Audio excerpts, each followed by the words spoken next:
I think it's a tremendously positive step in the right direction. But we need to get the federal government out of education. It has to be a local issue. We have elected school boards in every county in this state. Those are the folks who know their school districts best, who know the parents, the kids, the schools, the teachers best. They need to have much more autonomy, much more control.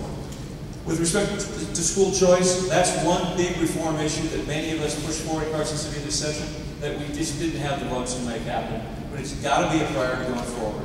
We need to give parents choice in education.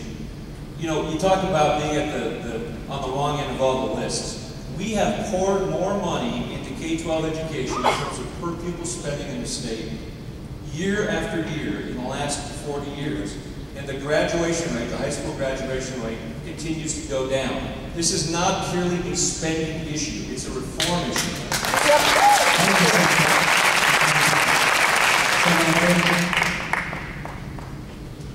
You're liberal. We'll see how I do, maybe I'll be you. You know what? The decision you're here to help you make tonight, ultimately on September 13th, is who's going to serve out the last 14 to 15 months of Dean Haller's congressional term.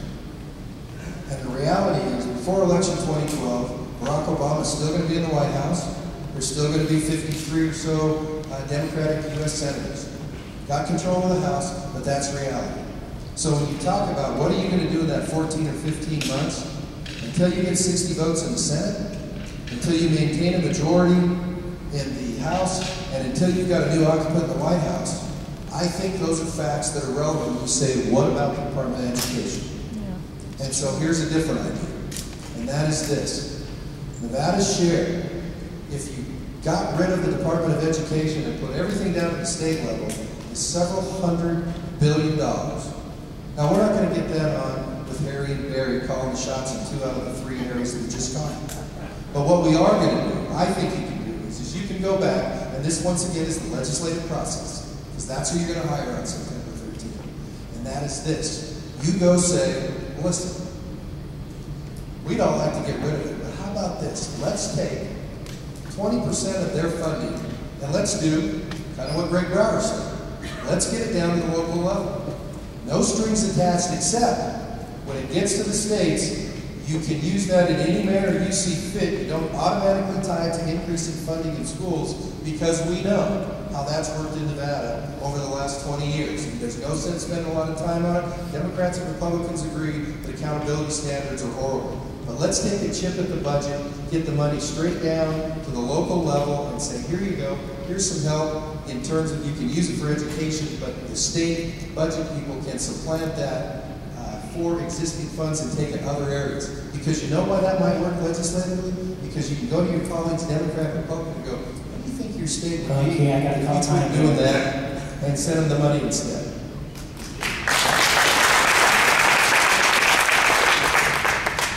Elimination of the Department of Education is not going to occur overnight. There's too many entrenched interests in the bureaucracy and back in Washington to do that. What you can do is exactly what Mark started to allude to. You can look at how you can take the monies that they're using as a bureaucracy that is spread too far and shift that money. Congress does have the power of the purse away from the federal government down to the state level, give the states the opportunity in how they want to spend that on their education dollars, and not necessarily throwing money at the problem, but looking at where can we get the most bang for the buck and investing in our K-12 and in our university system so that we can have the best qualified teachers, not the ones that are there the longest and tenured, how we can get children measured against a performance standard of individual accomplishment, and turn over and give parents as much choice as absolutely possible, because if you get education to the state level, they know how to educate in their communities best. When you get education down to the individual parent, they will take responsibility for the education of their children. They will become involved in the school system to a degree that we have never seen before, because they are going to have ownership of their children's future to a degree they have not had right now and that they want to have.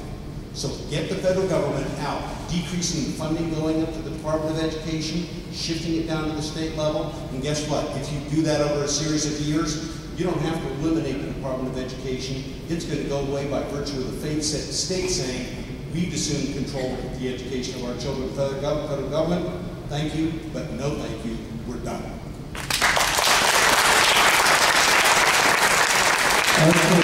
question goes to Senator Amodei. Let's discuss the Pence Amendment to defund Planned Parenthood. The Pence Amendment to H.R. 1, Full Year Continuing Appropriations Act of 2011. The Pence Amendment says that none of the funds made available by this act may be made available for any purpose to Planned Parenthood Federation of America or any of the following affiliates of Planned Parenthood Federation of America. How would you have voted on this and why? I would have voted in favor of the amendment, and because I don't think that the federal government ought to be in the business of funding issues which essentially have no place in federal government mandates. Roe versus Wade was a phenomenal intrusion upon the personal rights of the people of this country. It was something that was done purely for political purposes, and the fact that we now have all of these sorts of access points that are actually pushing people to decisions which they should be making on their own, not with the consent and encouragement of the federal government, is wrong. So I would have voted in support of the amendment.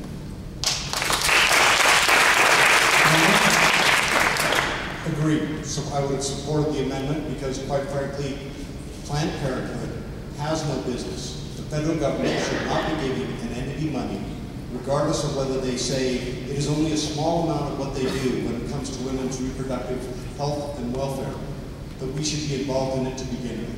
While they may be a great organization in providing those services, and they are some very good services for the lowest strata of our society that does need them, the federal government needs to start getting out of that business in toto. The federal government should not be supporting an organization that does provide a step toward abortions, because that, while may have been legally decided under Roe v. Wade, the reality of it is we should have no business in funding that type of apparatus, even if it's a small amount.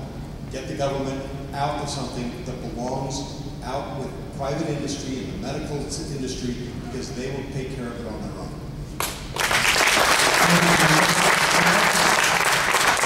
I would have supported Mr. Pence's amendment as well, but the problem, I think, is bigger than just federal funding of Planned Parenthood. The problem is all of the other things that the federal government funds that it shouldn't be involved with. And there's a long list, and it's the same at the state level.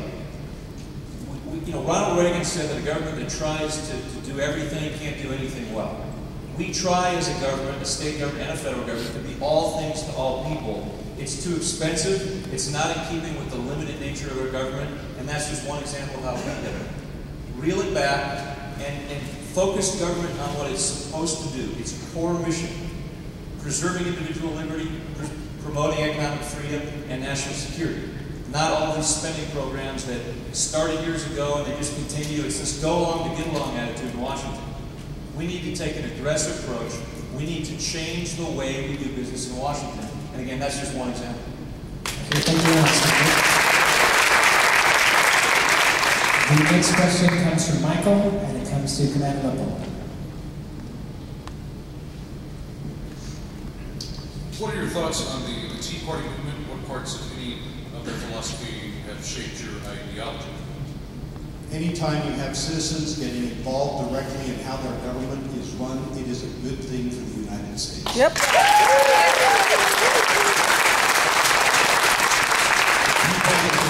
The Tea Party movement comprise people who have finally said they have had enough.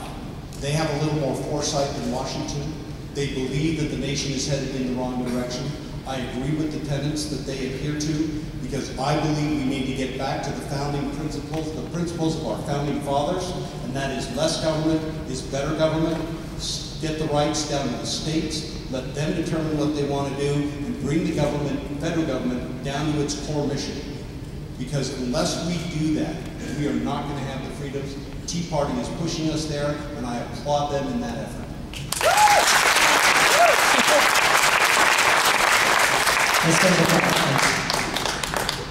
I couldn't agree more. The people ask me this all the time, reporters do, and my answer simply is this: any movement that makes government more accountable is a movement that I can get behind. It was about time that people rose up, paid attention to what was going on in Washington, and did something about it. And the same is true in Carson City. I will tell you, Tea Party obviously stands for taxing off already. Every session in Carson City since 2003, we've had the so-called revenue problem. The solution by some was introducing billion-dollar-plus tax increases to solve the problem. Well, I can tell you that the Tea Party activists out there who sent me emails and sent my colleagues emails in Carson City saying that we were taxed enough already, we needed to cut spending, we needed to balance the budget with the revenue we had, made a huge impact.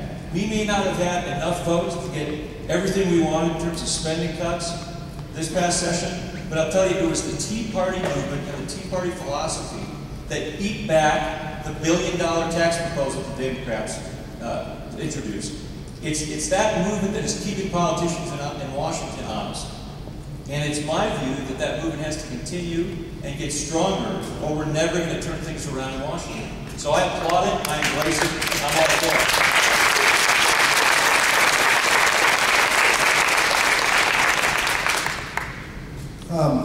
No disrespect to some of the participants here, but you know, Ron Paul is a Republican.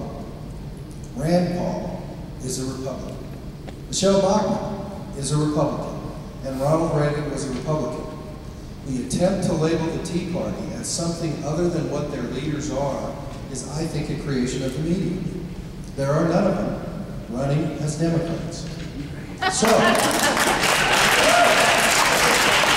So when we talk about the Tea Party, it's like their party team elephant, in my opinion.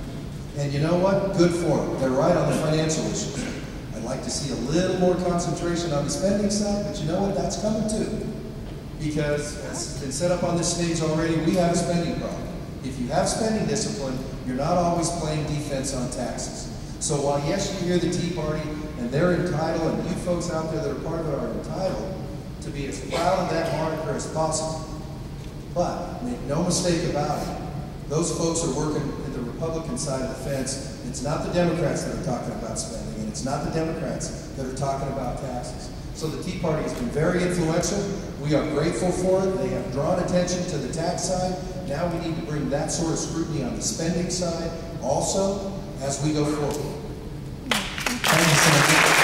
The next question is to Sean, and it goes to Senator Brower. Senator Brower, let's talk Second Amendment for a moment. There's not much cooperation amongst different states when it comes to concealed carry of firearms. What's legal in one state is illegal in another. Should there be a federal standard when it comes to concealed carry, or should it be a states' rights issue? Well, I traditionally view this as a states' rights issue, and Nevada has been pretty good on this issue. And we tried to make our laws even stronger this session with a few bills, some of which were successful, some of which weren't. I'm not sure I want the ATF, the federal ATF, any more involved in gun rights than they already are. I'm not sure that would be a healthy thing. I think we as Nevadans can handle that issue ourselves, and if we can get more Republicans elected to the state legislature, and that's got to be our goal, Republicans, next session, we can strengthen our Second Amendment laws in the state. You know, the campus carry law is something I think everyone here knows about. It had a Democratic co-sponsor, and we still couldn't get that passed through the legislature. It's a common sense measure that we should have been able to pass. The federal government is never going to pass something like that, so I don't think the federal government getting involved is the answer. Thank you. You know, I like the chances a lot better at the state level for that than I do the federal level for many of the same reasons that we involved in the Department of Education. I just don't see, especially in the coming 15 months after September, the ability to go interact successfully with the Obama administration or the Harry Reid-led Senate. You could say that the federal government maybe should do it so it would be uniform. I understand that. But I think practically speaking, first and foremost, when in doubt, let's go to the 10th Amendment and states' rights. It is an issue for the states to decide. However, the last thing a carry permit holder needs as he drives across country is try to figure out what state he needs to meander through. If the states can't get it themselves, because you have certain states that want to trample on that 10th Amendment, then the federal government has a responsibility to say there must be an overarching policy that every state must follow. The states may then enforce it, but the reality of it is this is a time when the federal government should set a standard for the nation because it is a Second Amendment right. It is not individual. That is something in the Constitution.